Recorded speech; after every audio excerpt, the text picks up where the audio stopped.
Hello magnificent soul friends, welcome back to my channel, Hannah DeVaux. Thank you so much for tuning in and for allowing me to be a part of your unique and wondrous experience today. This is my Q&A number 2, answering questions that you guys have asked about consciousness, spirituality, energy, and so forth. If you have a question you would like to see in the next Q&A, go ahead and leave a comment in the box below. So let's go ahead and get started. Question 1 says, how can I become more aware of what's not serving me? When something in your life is not serving you anymore, whether it's a relationship, a certain job, a certain place, the universe will put something in your life called resistance. And resistance can manifest in many forms, one of the most common being obstacles. Your higher self will place obstacles in the way of progressing in these relationships, in these jobs, in whatever it is in your life that is not serving you anymore, in order to show you that you need to move forward and there's better beyond what you're experiencing in the current moment. Your intuition will also show you what is not serving you anymore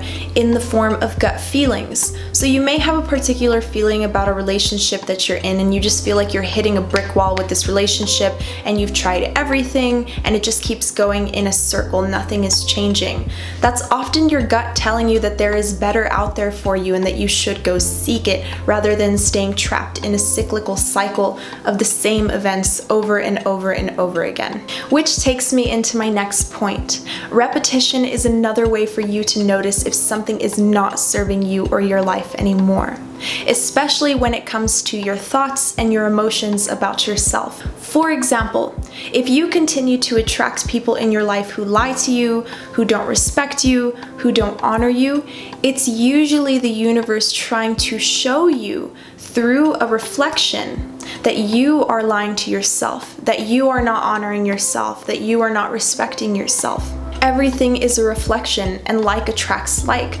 The universe speaks through patterns and repetition, so if you're noticing a pattern of certain people or of certain jobs or certain situations in your life, that is oftentimes the universe trying to communicate with you, hey, let's move forward from this. Let's move forward from this pattern of thinking or this way of speaking to yourself, because it's not serving you anymore.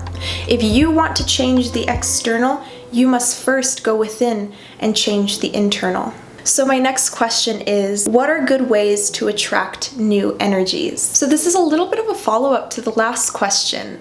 If you want to attract new things into your life, you must first shift and change things about yourself in order to align yourself to newer vibrational energies. One method of attracting new energies that I've found excellent in my life is cleaning out my space, getting rid of the old so that I can attract new energies in place of those. Shifting around furniture, cleaning out your car, cleaning out your closet, cleaning out your bedroom, so that you can create new energy channels that will only bring in higher vibrations, new vibrations, which will attract new experiences and so forth. Meditation is another great way for you to attract new energies into your life.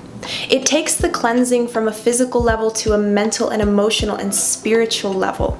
Cleansing out your mind so that you can attract new emotions and new thoughts, which will in turn bring new experiences, new people, and all of that into your life. My next question is, how do you work through meditation blocks? Meditation blocks are something that we all go through at some point in time. In fact, I've recently been going through plenty of meditation blocks myself, so this is a question that affects me on a personal level. This tends to happen when we have a lot going on in our lives or a lot on our mind. It becomes very hard to quiet the mind down and focus on the task at hand, even if it's just counting the breath. The first step to getting through a meditation block is to be understanding with yourself. Don't get frustrated with yourself if you become distracted or you find that you just can't sit still. It's a very normal part of the process. In fact, your frustration may push you further and further away from your center. So if you notice that you're becoming distracted, try to come back to counting the breath. 4 seconds for an inhale, 4 seconds for a hold, and 5 seconds for an exhale. There's this huge myth surrounding meditation that says you need to quiet your mind completely and stop thinking in order to successfully meditate.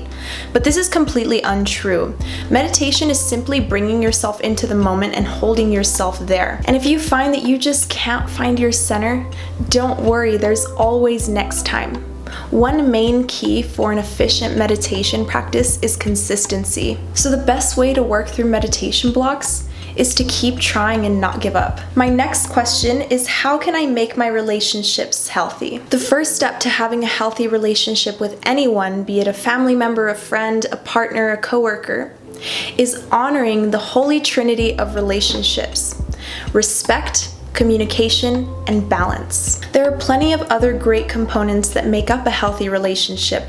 However, those things are usually branched off from the big three. I will make a separate video going a little more in depth into this topic because I know I won't be able to cover everything in just this clip. But respect is at the top of the pyramid because it is the most important component to any relationship you have with anyone, even with yourself. You cannot have, under any circumstances, a healthy relationship with someone who does not respect you or someone who you don't respect. Communication is also extremely important for a healthy relationship. And I know this is a cliche, but there is a reason that it's a cliche.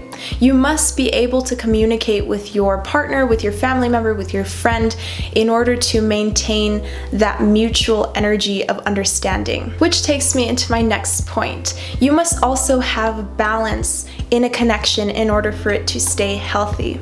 There must be an equal give and take, a balanced input and output in the relationship from both parties. That doesn't necessarily mean that each party needs to give an exact amount on every aspect of the relationship.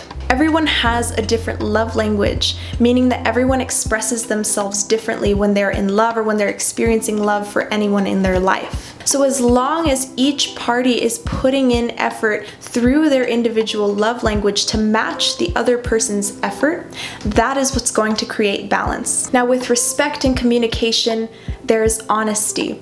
Honesty is extremely important for a relationship to thrive because it creates and sustains trust. With respect and balance, you have mutual love, mutual acceptance. Acceptance and love are both very important components to a healthy relationship.